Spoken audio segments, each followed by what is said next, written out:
Hey, this is Midwest Gamer. I'm making a discussion video on what PlayStation needs to do to have on their next update. I know there's a beta update right now, but they need to fix certain things with the PlayStation 4 to make it be more future-proof into PlayStation 5 or whatever they call it, the next PlayStation.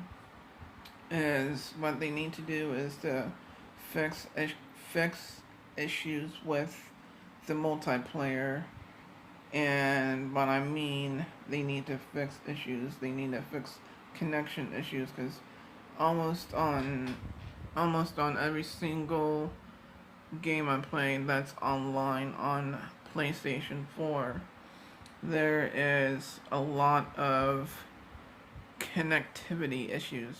And I have good, decent internet. I have the recommended internet that you're supposed to have for multiplayer. So I know it's not my internet, it's the console.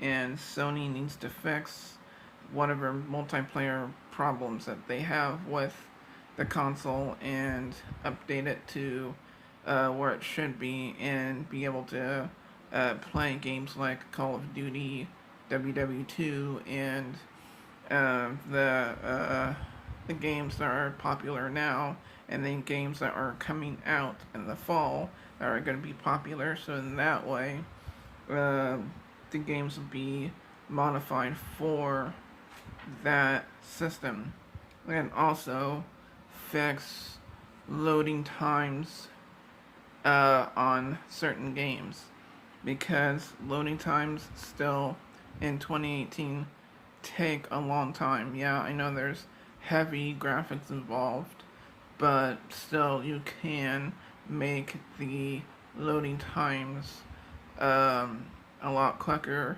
And when you play a game, there is issues with frame drops.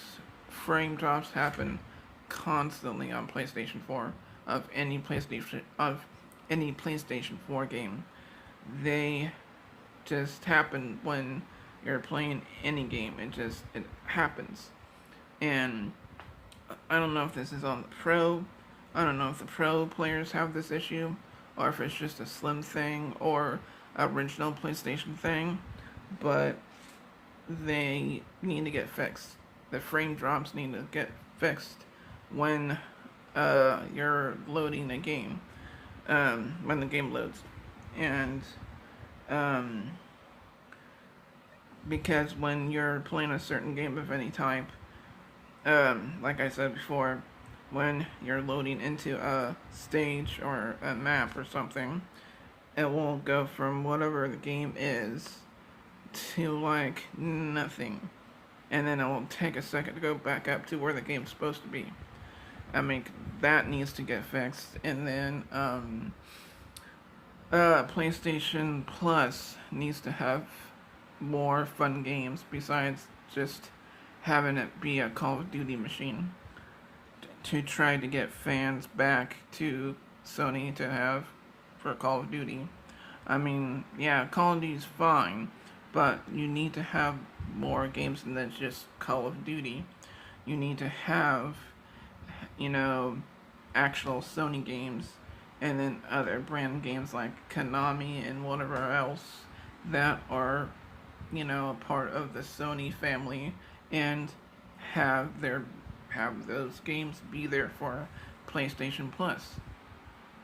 And that's pretty much my discussion. Midwest Gamer out.